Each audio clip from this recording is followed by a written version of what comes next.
Hey, what's up? I'm Casey and this is CaseyReacts. Today I'm going to be going through r/changemyview on Reddit.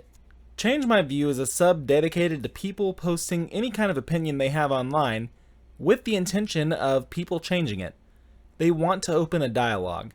It's not a debate, it's a conversation. They want people to be able to find fallacies in their reasoning so they can change their mind. It's a great place to be if you have a certain belief about the world that nobody else seems to. People can give their genuine beliefs as to why this idea is wrong. Or your post can change someone else's beliefs. You might have the right info that makes them change their mind. Alright, and with that, let's get right to it. Anti-vax doctors and nurses and other licensed healthcare personnel should lose their licenses. In Canada, if you're a nurse and openly promote anti-vaccination views, you can lose your license.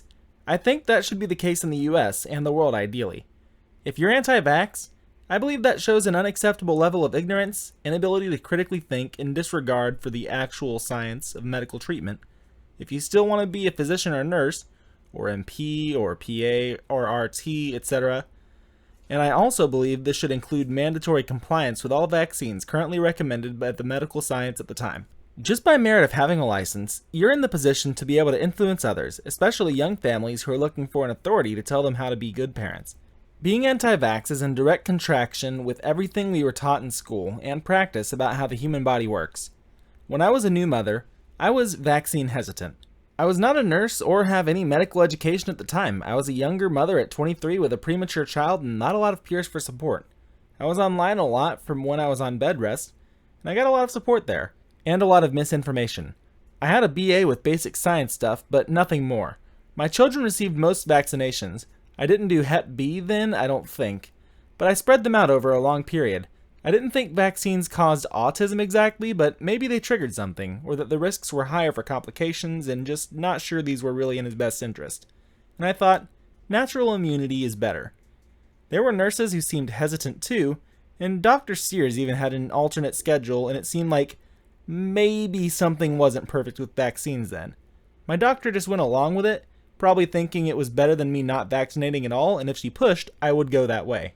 Then I went back to school after I had my second. As I learned more in depth about how the body and immune system worked, as I got better at critically thinking and learned how to evaluate research papers, I realized just how dumb my views were.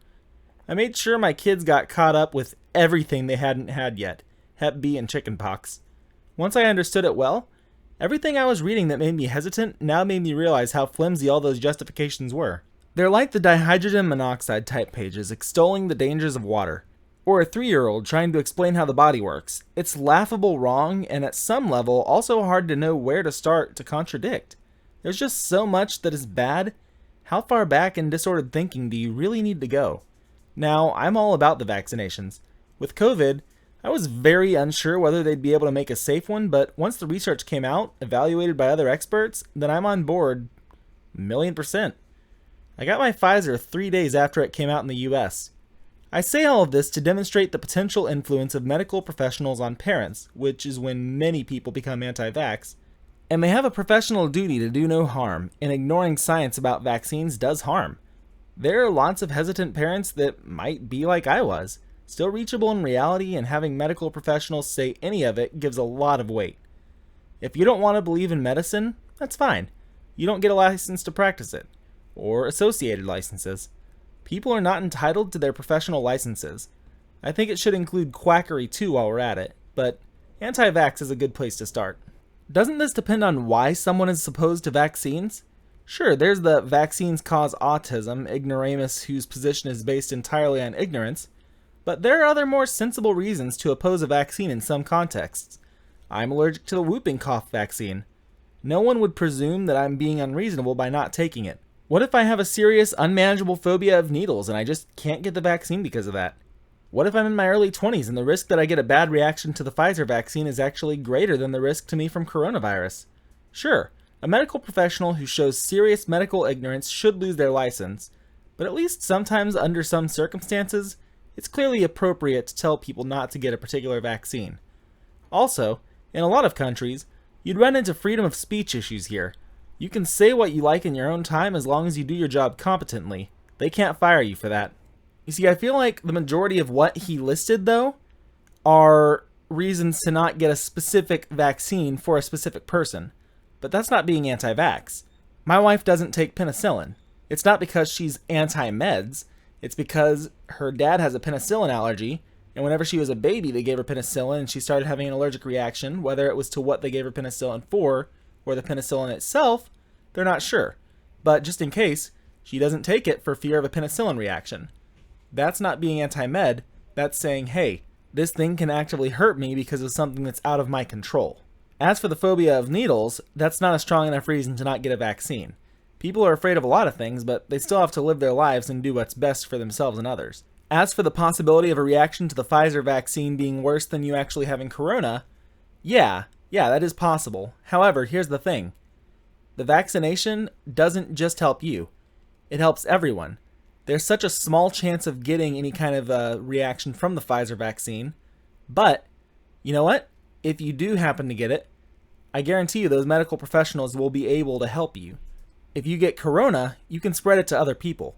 You can actively do a lot more damage. You can't spread a bad reaction from a vaccine to other people. All in all, it's safer to get the vaccine. Finally, I want to just touch on the base of the original statement. He said that doctors and nurses that are anti-vax should lose their licensing. That's absolutely correct. Everything that this commenter has listed has nothing to do with being anti-vax. Being anti-vax is believing that vaccines are inherently worse for you than whatever disease they're going for. It's believing that you're pumping poison into your body. None of these represent being anti-vax. Being anti-vax is anti-science. If this person had listed any kind of reasons that followed anti-vax, that'd be one thing. But none of these reasons are actually from someone that would be anti-vax. So all in all, that whole commenter's argument is lost just by misunderstanding what anti-vax is. If you have medical professionals that are telling you, hey, don't get this vaccine because of this specific reason, then that's absolutely scientifically sound. If you have a medical professional saying, hey, don't get vaccines because you're just pumping poison into your body, then they should lose their license because they're blatantly spreading misinformation. When Charlie said, from now on, I'm going to pay for your tobacco, he was deliberately humiliating his Grandpa Joe in front of the family. Okay, this is a very important view. I gotta get through this. Willy Wonka and the Chocolate Factory. Charlie had just come home from watching other kids singing with the Candyman, then ran a paper route on what must have been a nearly empty stomach.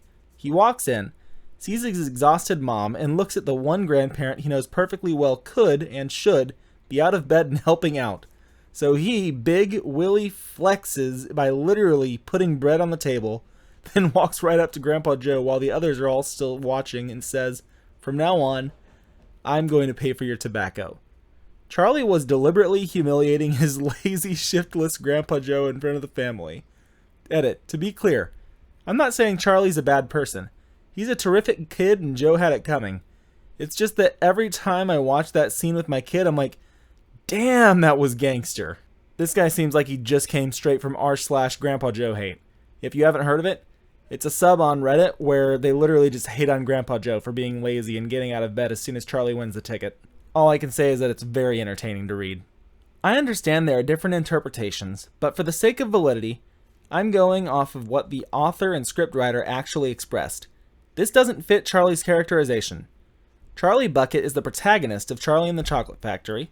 Actually, this one they're talking about Willy Wonka and the Chocolate Factory, but go on. And he's the embodiment of all that is virtuous. He's deprived of adequate food, a bed, and any privacy. In spite of all of this, he never complains, nor does he ever accept charity from his family when it comes at their own expense. Therefore, it's more likely that he was trying to be helpful and virtuous, even though he is aware of the predicament it puts his family as a whole in. He was being kind and making sure the elder had one pleasure in life. Here's an online interpretation of the whole process. Charlie, from now on, I'm going to pay for your tobacco. Grandpa Joe, no one's going to pay for it, Charlie. I'm giving it up. Mrs. Bucket, come on, Dad. It's only one pipe a day. Grandpa Joe, when a loaf of bread looks like a banquet, I have no right buying tobacco. Charlie, go on, Grandpa. Please take it. Grandpa Joe takes money. Once again, Grandpa Joe is trying to make it sound like he has the family's well-being in mind, when in reality, he has no intention of turning down Charlie's money. He knows that this kind-hearted grandson will push the issue, so he uses the opportunity to make a few feeble protests to make himself look good before accepting the money. Now, I'm not gonna lie, I've never sat and spent too much time thinking about Grandpa Joe and anything about Willy Wonka and the Chocolate Factory, but from what I can see, I think that that's absolutely spot on. Charlie is an incredibly virtuous child. I mean, otherwise he easily would have sold the everlasting gobstopper and got that, what was it, $10,000? Or it may have been more than that. I think it might have been a stack of dollars that the guy held out and said 10,000 of these. So, it could have been like $100,000. Could have been $1 million. I have no idea how much it is. In spite of that, even though he had the option to take that money, which would be life-saving for his family, he decided the more honest thing to do is just give that everlasting gobstopper back to Mr. Wonka. Because that is core, that is who Charlie is. Charlie Bucket is a very virtuous child. He's a very honest child that wants to do what's right. I'm not going to touch on Grandpa Joe in this situation because though there is a lot to unpack there, he was not the subject of this view. The subject is Charlie. Grandpa Joe is an object in there, but he's the one that Charlie is being malicious to according to the view. Cutting out toxic, deleterious, or just not good people is often an easy and acceptable way to deal with them. I practiced this method to break off with someone completely a few times in my life. It doesn't matter if it's a sibling, a classmate, or an old friend. Sometimes, it was for me the easy way out of an uncomfortable situation, and I don't regret it so far. It's been a few years since. I'm willing to deal with the possible disadvantages. One hears often, if you always find a problem, you might be the problem. I can totally understand that. I might be the toxic and not nice one, but even then, the excluded person can be thankful when they don't have to deal with me anymore. But is it really that easy? I'm thinking that I might spend too much time on Reddit because in a lot of posts or comments, Redditors suggest this method. I'm feeling like I'm in a filter bubble and I want to actually see it from a different point of view. Why should I keep in touch with someone who makes my life more complicated than I want it to be? Generally, yes, it'll get the job done, but in some situations where you have to work with them regardless of your preference, like, say they're your superior in a job you otherwise really like, it may not be worth removing them. In such cases, it's a good idea to learn how to work with twats to your benefit, so that they don't get in your way of achieving a happy, fulfilling life. I'm a firm believer in if someone's toxic in your life and you don't feel like you need to be around them, then you should have every right and ability to cut them out. I don't think that you should put up with someone being like that just for the sake of, well, they're so-and-so, they're your family, they're your friends, whatever. If they're making your life that much more difficult, then you got to think of yourself. Don't think of anybody else. It's going to sound selfish, but you have to remember, you aren't in control of everyone else's life. You're in control of your life. You're in control of what's best for you. And if they are not what's best for you, then they have no right to be in your life. You have to make sure that you're doing whatever you can to have your best life. A good and albeit slightly insensitive way to think about it is you have a tapeworm. This tapeworm is feeding off of you. It does nothing of value for you. All it does is hurt you. But it gets everything that it needs from you by hurting you. It succeeds by tearing you down. Now, are you going to get rid of this tapeworm, or are you going to think, well, I don't know, I don't really want to ruin their life? No, you get rid of the tapeworm because that's the one that's causing you harm. Well, that tapeworm's going to die. Now, take this and apply it to people. This person is a tapeworm. They're very toxic people that you don't want to be around. They're hurting you. They're bringing you down to help lift themselves up. Now, do you really, really want to sacrifice your sanity, your health, your happiness for someone that's not going to be taking care of you? For someone that's not going to care about you? Someone that's just actively hurting you? No, absolutely not. Difference between them and the tapeworm is that the tapeworm's going to die. They can just go find someone else to go latch onto. Or, better yet, they might be able to end up learning how not to be terrible people. So, all in all, it's always best, if you feel the need to, cut people out of your lives. That might just be the kick in the ass that they need to say, hey, maybe I'm being a horrible person. Maybe I should stop this and, I don't know, try to just be better. It's not always going to happen like that. Sometimes they're just going to get worse. But you know what? You're not going to be the butt of their torment anymore. You're not going to be what they do to bring themselves up. And if they do change for the better after you cut yourself out, awesome. Don't get back into their lives, but be happy that they're doing better. Alright, and that's it for today. Thank you so much for watching. Please be sure to come back throughout the week for more content. Please like and subscribe to help keep this channel going, and don't forget to have a great week.